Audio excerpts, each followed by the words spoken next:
Hello, everyone. Good evening. No one watching it, but we Good better start evening, talking as this anyone is who might log recording. on.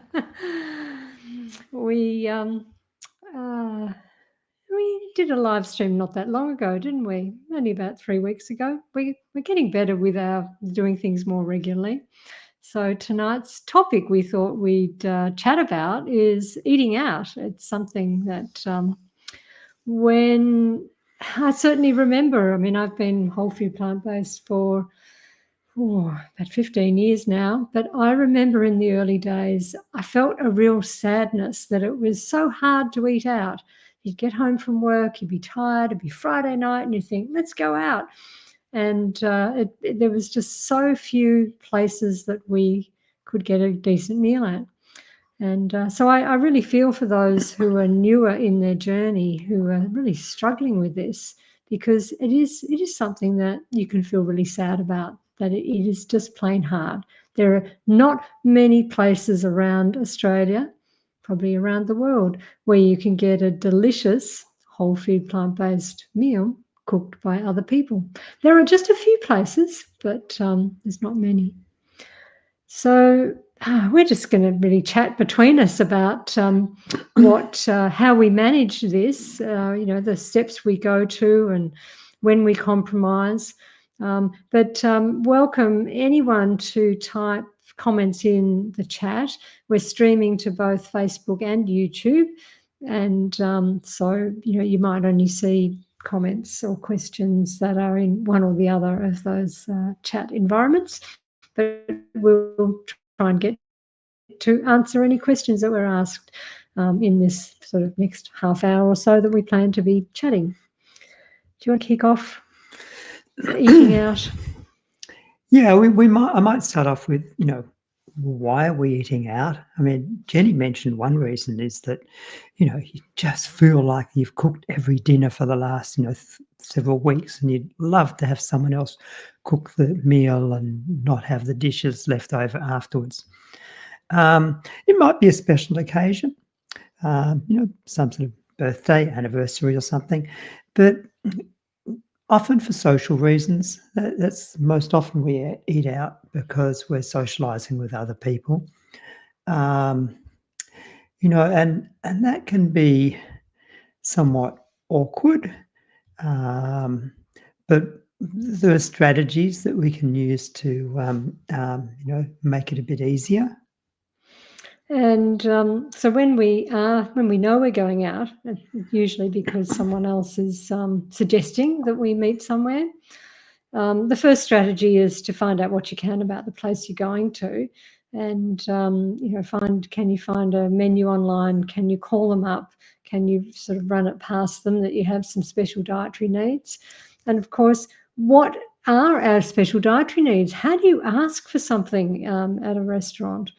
I'll let you cover in a moment the choice of places, but regardless of what type of cuisine it is, it's we've usually got to say we want something, we're vegan, just because saying we're whole food plant based isn't going to mean anything to most chefs. And for me personally, I really do zero in on, we don't like oil, makes us feel a little unwell. I don't pull it as an allergy, just an intolerance. We have a food intolerance and we're really trying to avoid oil.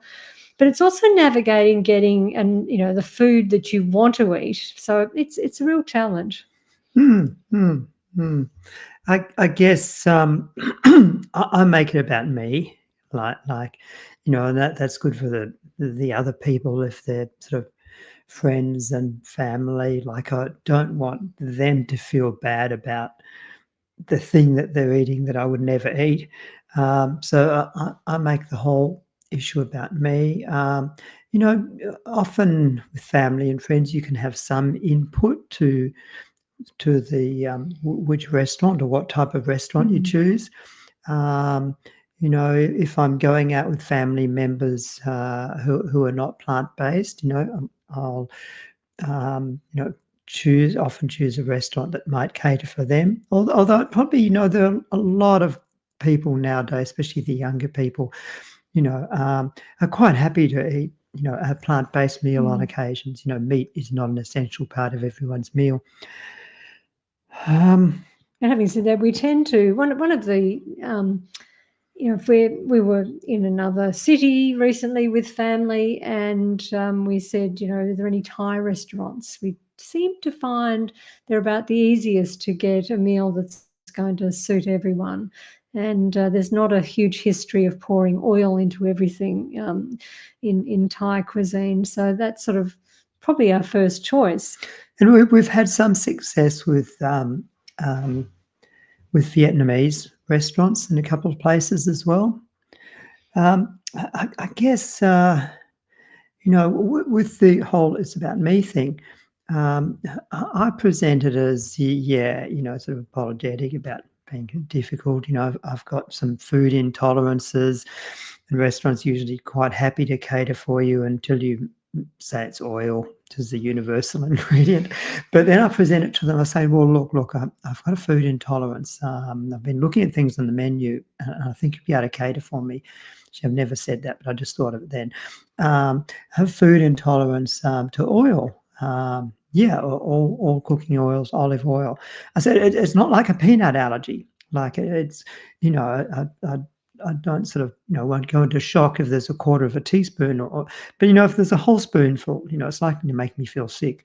And I hope they imagine that they really don't want their restaurant customers to be sick. So I presented in that way. And, many years ago, I think once, or twice getting engaged with, say, someone wanted to argue with me about how good their oil was, and oil was healthy, but just stay away from that area and just make it about you and your food intolerance. And then there'll be no debate about, whether or not it would be good to eat oil or whatever it is that they think that other people would normally eat. So then there's, what do you actually choose on the menu? Do they have like a vegan option and, most places do, but however, they're often very calorie dense, fried tofu or something. And you can't necessarily get a restaurant to make changes to a dish, when you turn up there. And you can't necessarily get a restaurant to make something ahead of time either. They can say, "Oh yeah, we can cater to." You can chat to them on the phone, and yes, we come on down. We'll sort you out. But when you're there, there's a lot of food in their kitchen that's already prepped, and so they can't necessarily put something together that hasn't already had, the eggplant, baked or fried in oil, or the curry sauce is already made up. That's why we choose when we go to a Thai restaurant, we tend to choose their stir fries because they can do those with minimal oil. And that's the thing, we actually use that phrase. We prefer no oil or minimal oil. I even sometimes make a suggestion, like you could cook it with some stock. But absolutely minimal oil. The chef will probably be able to cook it with stock. And then I usually add, go easy on the soy sauce. Salt's another issue that we'll come to. So we actually need to be. I think it helps to be mindful of what it looks like out in the kitchen with the items that are pre-prepped. And as Jenny said, if it's some sort of creamy curry or thick vegetable sauce, then it's already prepped. Whereas if I'm asking them to stir fry something from the menu, then you sort of imagine that they've got some big bowls of fresh vegetables, and so it's possible for them to do that. And sometimes, if there's not something that's actually a menu item that you can order, you can look at the menu as a list of ingredients and think, well, there's a side of, greens. So, maybe don't just order one side, order two or three. And, they might have some rice. We prefer to have brown rice, but when we go out, obviously that's often not an option. So you look at what ingredients could they put together on a plate for you. So I like that. The menu can be like a list of ingredients. I guess that's sort of some of the problems we have, is that even if they get it right, like, they stir fry some vegetables and the non deep fried tofu. I always add, if it's a vegetable tofu dish, I always ask whether the tofu's been deep fried beforehand. Sometimes I ask for only a small amount of tofu in it because I'd rather eat more vegetables than tofu. But one of the difficulties is, if the chef's not someone who does low fat, whole foods, plant based, not many of those chefs around, then they're not really going to understand the calorie density, and that I haven't actually got an under eating disorder, and that if you take something deep fried off the plate, the big bit of fried whatever, that you actually need to add in a lot of the healthy starchy food, be it legumes, whole grains, starchy vegetables. But I guess this sort of comes down to often to we're going out for social reasons. So if the meal's a little bit on the small size, and we'll discuss strategies for this later, then it's not really that important for that one meal. We'll be okay. We probably won't starve if the serving of rice is a little bit on the small side. I mean, if it's a Thai restaurant or Vietnamese Just ask restaurant, for more rice. usually you can ask for like another bowl, please. They'll say, well, there's rice with those meals, steamed rice, and you go, yes, please, and we'll have another couple of bowls of extra medium-sized bowl in addition to that. So often at those restaurants, we do get enough to eat if we're happy to eat white rice. I recall one birthday dinner at a popular vegetarian restaurant in Fitzroy. They did actually a very good job for us, and we'd ordered two slightly different meals, and we gobbled them all up, and they came and said, would you like dessert? And so, no, we'd like the same again, thank you. One of them. Or we ordered one of them. The dessert was all things we wouldn't eat. It was actually the veggie bar, which is, it shows that sometimes the vegetarian and vegan restaurants, although sometimes you can get a good meal at them. Other occasions, we've sometimes found that vegan restaurants sort of are pretty set on the vegan foods that they've got, and may be less flexible and willing to change things for you. But we've eaten well at the veggie bar. It was funny when we ordered that third meal, they actually brought out a bigger one. Yeah, bigger than the first one we had. So we were committed. We ate it all. So one of the other big issues for me, I'm quite salt sensitive, and it's like you can navigate that you want this vegan meal that's made with lots of whole foods and no oil, and sometimes I'll just think if it will say, can you hold the salt or the salty sauces, but a couple of other strategies are if it's something. I remember there was a restaurant up the road from where we live, no longer there now. They were a vegetarian restaurant, and everything was so salty. So you'd ask for the sauce on the side. So you get this plate of basically stir-fried, almost steamed vegetables, and not with a lot of flavour, but at least you could control how much of the sauce you actually ate. And I know Malcolm, whereas at home you'll just about lick the bowl clean, but when out, if something is sort of salty and maybe a bit greasy, you won't. But one of the things that I have to think about is it worth it for me? If I've got something on the next day, if I have a salty meal, I'm going to have a bad sleep. That's just given. If it's really salty, I'm going to be thirsty. I'm going to be up in the night. I'm going to, just not sleep well.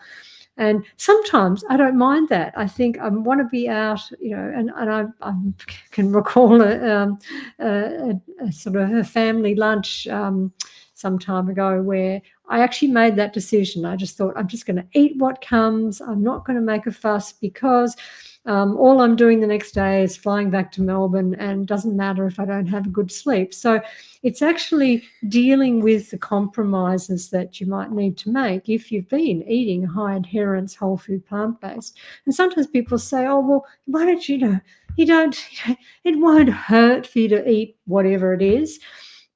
And you think, well, actually, for some things, it's going to make me feel really ill. So it will actually hurt. So you really have to think about what matters most. And for some people, they would rather go out and not make a fuss in front of friends or family, just eat what's available, even if it's pretty far off the plan that you're normally eating. However, that can lead to something the next day that's been coined as McDougall's revenge, where you actually can feel really, really unwell. And people who are a bit newer to this might spend, 3 months eating really good, healthy meals, mostly eating at home. And then they go out to their favorite restaurant that they've eaten at before. And the next day you feel like you've got a brick in your stomach, you've had the poor sleep due to excess sodium, got fluid retention, you just feel really, really bad. And as I say, Dr. John McDougall used to call that McDougall's revenge. And when someone tells me that they've had this experience, I think that's great. Do you know what that signifies? That you've been eating healthy enough meals, day after day, week after week. It's great that you're actually having, you become that sensitive to have that response, because you're going to be probably a little more cautious in future to stay closer to the plan. Yeah, going back to licking the bowl, I mean, I don't usually No, you lick. don't. I meant, I don't always lick the bowl, but I do usually clean it up quite well with a large spoon that I usually eat with. Um, when I'm at home, there's low food waste. We put leftovers back in the fridge for the next day. I serve out maximum amount that I can comfortably eat of the healthy food, the calories that I need, and I'll clean the bowl. Um, when I'm in a restaurant, though, Jenny mentioned the sauces on the side. You know, I don't eat a lot of sort of nut sauces and things. And if I go to a restaurant where there's a nut sauce, it's probably going to be 5 times as much nut sauce as I'll eat. But like Jenny, I might just sort of dip and just use a little bit of it for flavour. Um, so, unlike at home when I clean the bowl, when I'm at a restaurant, if there's a lot of liquid there, if there's a lot of liquid in my veggie dish at home, I'd soak it all up in the rice or whatever starch it was and consume it all. But at the restaurant, it's probably going to be quite very salty, and it might even be a little bit oily. So, I'll actually leave the liquid behind in the bottom of the bowl when I'm at the restaurant. Um, and then that brings up the whole subject of food waste. Um, you know, if I leave some food on my plate at the restaurant because it was a bit more oily than I would have hoped they'd done, and the whatever had soaked up too much oil, and I thought, no, I'm not eating that because um, you might think, well, you waste the food and I've paid for it. It's wasted whether you leave it on the plate and pay for it, or whether you eat it and it makes you feel unwell, or you have buyers or eaters regret afterwards that you probably shouldn't have eaten it, or that you don't need those concentrated calories. So it's wasted either way. So at a restaurant, I'm not afraid to leave some liquid behind, and even on occasions leave items behind. Like I've sometimes been caught out with not checking whether the tofu was pre-deep fried before it went in the dish. So my little vegetable dish ends up empty except for these little chunks of tofu pushed to one end. Yeah, Jenny sort of pointed out that bit about is it worth it? And McDougall's revenge, as it's called, where you eat low-fat, healthy, whole foods, plant-based diet for a long period of time, and then your body has a exaggerated response, probably a normal response, as it's recalibrated to greasy, salty food that you might have been felt okay with in the past. And the whole thing sort of brings up the whole issue of how closely you're going to stick to your whole foods, plant-based, low salt, low fat, all whole grains diet. And some of this will be why are you doing this? Like if you're doing it because you've got an autoimmune disease or severe arthritis, and you know that if you eat a salty, oily meal, your joints will all ache the next day. then you're probably, or you're in the midst of trying to reverse some serious heart disease or MS or something, then you probably want to stick to a fairly high adherence, and you probably won't be afraid to sort of eat fairly lightly that night, and not to meet your full calorie needs, which I always thought was important. But Jenny took me to True North last year, and I actually found that I didn't die when I only had water for 5 days, but it's not something I repeat often. So yeah, there's that big question of why, but the why sort of goes a bit beyond that. Like, the group of people you're with, it's like if they know I'm on some nutty plant-based diet or low nut plant-based diet, then I can make a fuss, and I can order things, and they'll go, oh yeah, Malcolm and his diet. But sometimes some of you might be more agreeable, or consider that this is sort of that this will be disruptive to your social interaction. So you might decide to go a little bit more off plan. Um, so it's sort of a little bit individual difference, and then there's the matter of personal integrity, like both integrity in front of your family and close friends. It's like, yeah, I really am serious about sticking to this, because that might have repercussions with what they think that they can get away with serving you in the future that's not quite on plan, and how much you compromise. But there's also some personal integrity and identity. Like I've been doing fairly high adherence to whole foods plant-based for so long that this is just part of who I am. I mean, I'm just a person who doesn't eat that deep fried tofu. If it's sort of like I look at some food and that other people consider food, and I'll look at the item as it goes past me on a tray or sits on the edge of the plate, and it's like, that's not my food. Whoever's food, or whatever animal's food that is, this is not this animal's food, so it's like not my food. You might have a different level of adherence and how long you've been doing it, and that brings us to the whole subject of the compromise, and how much compromise you're willing to make. Um, I would sort of suggest considering this continuum, and if you're giving a health rating to the meal, we give it like an academic grade. We can say like it was an A or an A plus. It was all whole grains. There was no sugar, oil, or salt, and lots of vegetables, green leafies, etc. But you probably have to go down to a meal that you might give a lower perfection grade to, and how low are you happy or comfortable with going? For me, I won't go to the deep fried stuff, or last time I ate some eggplant that was oily, I sort of really regretted that I even ate that. It was at some special function. I was trying to sort of, they sort of failed a bit in giving me an low oil meal. Whereas I will make just probably a few more compromises. I think, So Jenny will go down. I've got a palate where that nutty sauce, or the pad thai at the Thai restaurant, which Malcolm might not touch, but I'll it's the white noodles, peanut satay, and so on. I'll probably dip in a little bit more, but I do know my limits.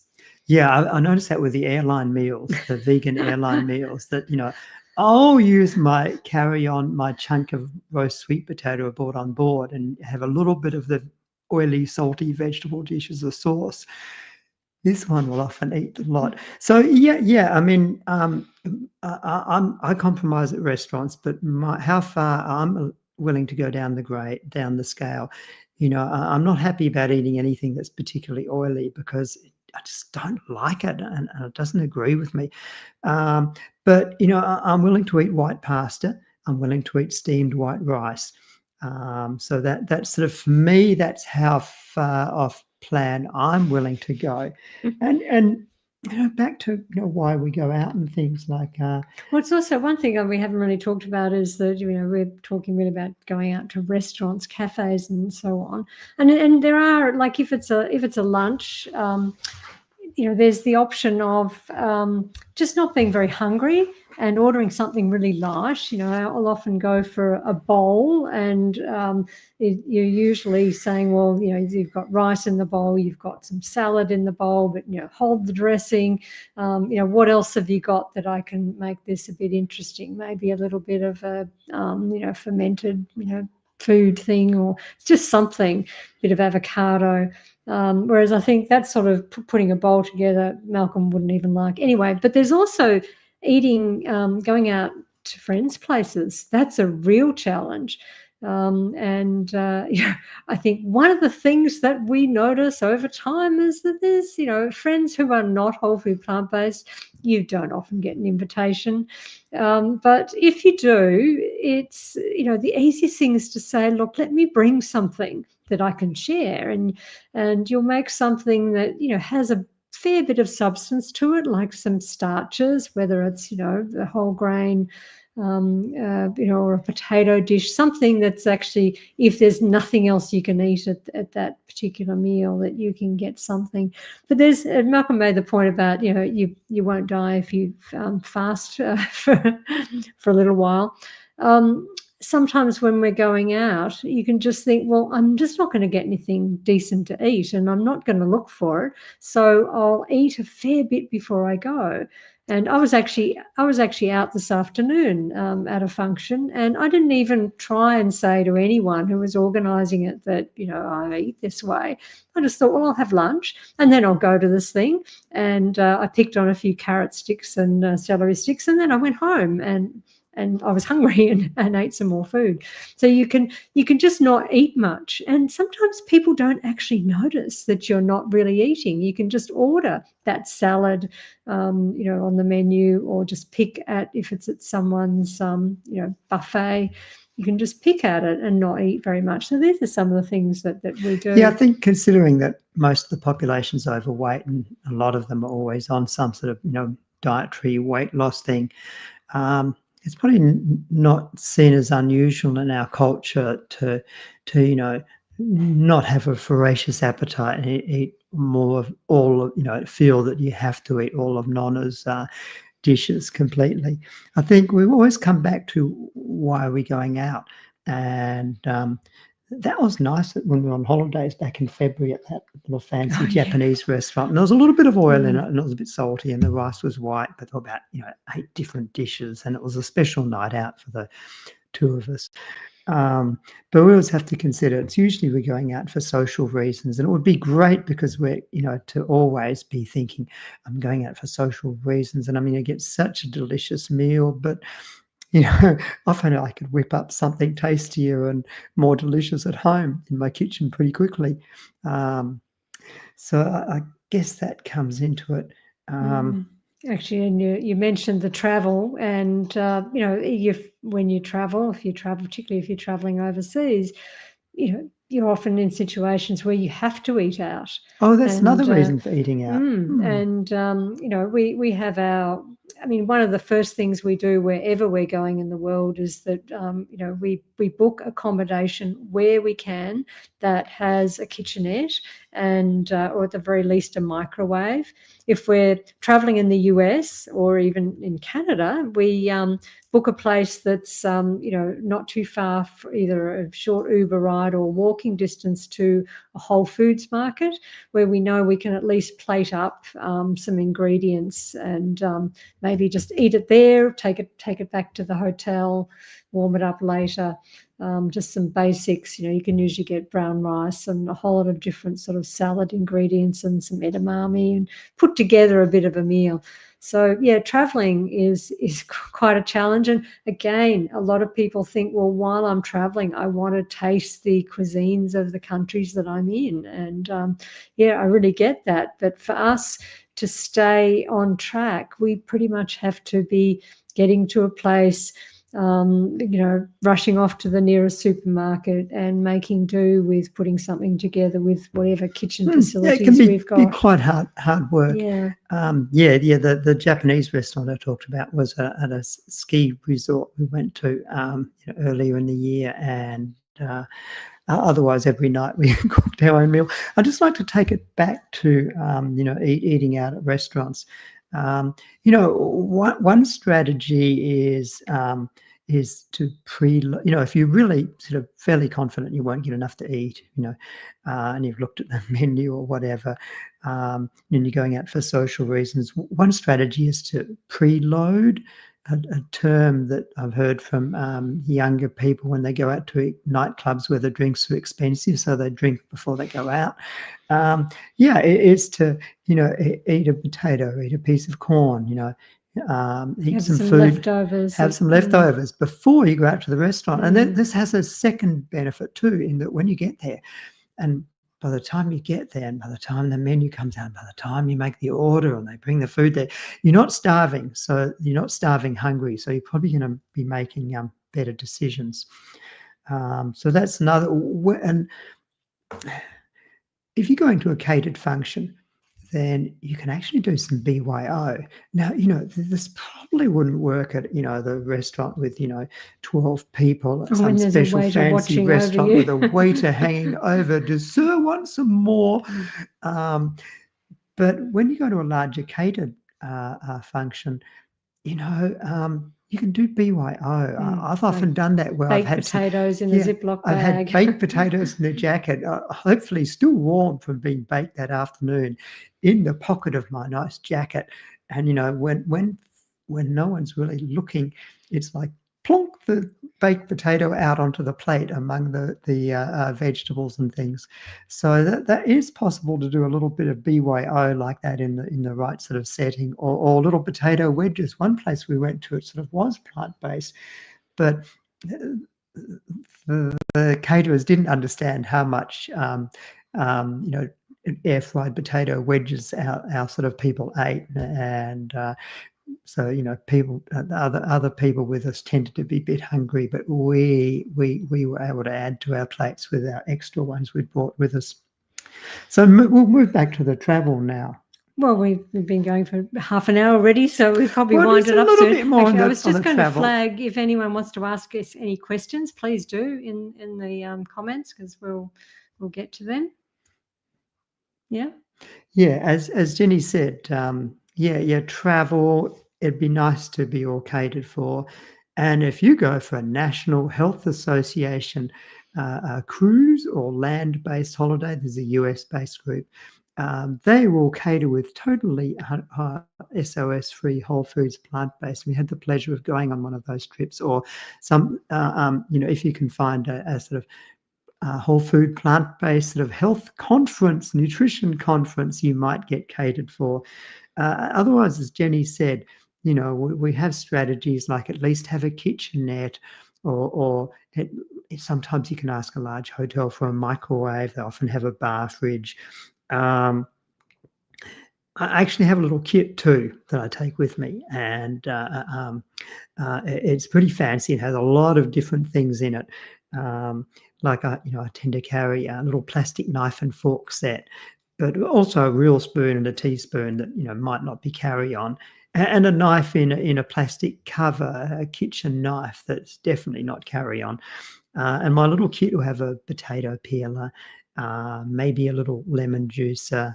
In the US, the can opener, because they don't have many ring pulls there. I have all sorts of little bits and pieces in this little zipped up bag which is like my mini kitchen kit. So when you get to that kitchenette and it's sort of hardly any utensils or tools there, you've got your knife, and you can carry a little very flat, light chopping board. Also, we often take some Tupperware containers. It could be difficult if you changed over to completely using glass, but we haven't. So we take some plastic Tupperware containers that we can microwave things in, that we can put porridge in, that we can serve out our food in.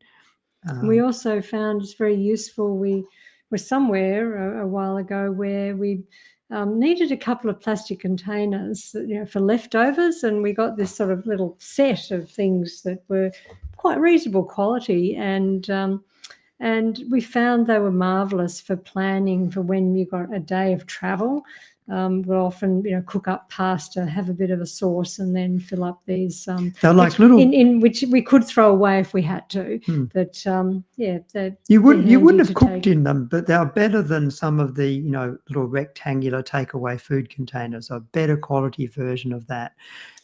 And it was very good. We could serve out some pasta and vegetables that we'd had the night before, some leftovers, and then have that for lunch during our travel the next day. So just sort of taking a step back, the big picture is it is difficult. It is challenging eating out. It's challenging sharing meals with others. As Margaret has said in a comment that, she stayed somewhere in a house with friends for 4 days, and, it was difficult in the kitchen doing her own thing, and also challenging being aware of how much other people eat of, the oil, the high-fat foods, the fried foods, the high-sugar foods. Well, and that can be hard to take as well, and you've got to smell it. We were, I won't even mention where it is, but, we've been somewhere not so long ago where they were, frying bacon for breakfast, and it's very challenging. It was heartbreaking to see, people I cared about, eating some of that food. And, sometimes if you're in a sort of big shared, club accommodation type setting, I try and pretend that I'm sort of an anthropologist, like, or someone has beamed down from, my starship, and I'm not there to interfere or comment on the local species there. And Pam's asked the question, are there any restaurants in Melbourne that might be slightly suitable? Just actually, before I answer that one, it's reminded me about the meetup groups around Australia. I know some of them have been quite inactive in recent years, but there's, we started like a chain of plant-powered groups, Plant-Powered Melbourne, Sydney, Brisbane, Adelaide, Perth, and a few others in smaller cities and regional areas. And they've all been run through a Facebook group, which I know doesn't suit those who are not on Facebook. But even if the group's been inactive, there's still that possibility. You get into the group and you just, try and get together with a couple of other people and organise a potluck. And this month, June, is actually the plant-powered groups that we created nearly 10 years ago, about 9 years ago at least, were under the umbrella of the Plant Pure Nation communities that they, wanted to sort of see flourish around the world. They now come under the PCRM, Physicians Committee for Responsible Medicine umbrella, and they're having what they call Potluck Palooza this month. A relaunch. Wanting to really encourage, people in their communities to get together and have potlucks.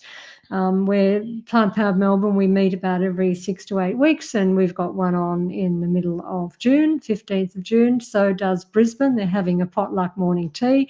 I'm not sure of when any of the other ones are planning, but so coming back to those groups on Facebook are a resource to actually both post when you have a good meal, and I think that's how I learnt to. We went to the Veggie Bar in Melbourne a couple of years ago when someone else had posted that they'd had quite a good meal there, that they'd catered for them well, and also to ask the question, has anyone been anywhere recently?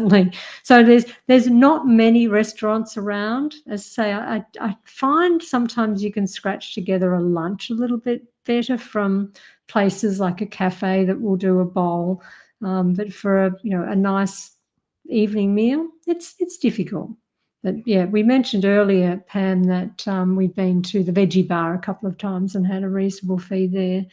But yeah, we can't really name that many. There's a lot of vegan restaurants in Melbourne, but not that many. We used to go to the Loving Hut in Victoria Street in Richmond. I'm sure that's still there. That was fairly plain. It's always very salty though. So it's hard, really. We just want to share, what we do to make it work, but acknowledge that it is hard. So Anything else we want to share? I think we've No, covered I it don't all. think we could talk for great length about our travel and our flight strategies and things, but I don't think we need to. I think the focus today is a little bit more on dining out at restaurants. I've had some. My mum, when my mum was alive, she never quite got the whole foods plant-based thing. She sort of understood that I did that, and that's the way I eat it, and sort of accepted that. And so, if we had a Christmas dinner or other dinner, I was going, to, driving an hour or two to, where she lived in a regional area for a meal. She sort of understood and said, I'll have some salad or coleslaw without any dressing on it. And I'm going to do some fruit salad with some berries and things. And I'd just accept that. And, I'd say, that's all right. That's all right. We'll just bring a couple of dishes along. And when you do that, our plant-based foods are, people often like them. So it's always bring enough with me, Yes, so to share. that Or make sure you plate up yeah, first plate so up that it first, doesn't run but out. even better, bring up enough to share, and in doing so, you're sort of helping your friends, relatives to sort of start to grow accustomed to eating some healthier plant-based options. Yes, and so thanks, Jill. Yes, you've mentioned a place in Murrumbina. I'm wondering whether we should organise a Plant-Powered Melbourne meetup. We've been to a restaurant in Hawthorne. There's an Indian restaurant out at is it Knox, Wanturna? It's a long way out. It's a long way for us. But with some of the places where we've eaten as a group, they have cooked a special meal, and you can't just walk in off the street and order such a meal. So. It's a challenge. We're always working on it, but as a result, we actually don't go out very much, do we? So that's life, being whole food plant-based. So thank you all for watching, and we'll see you at our next live stream. So good night. Good night.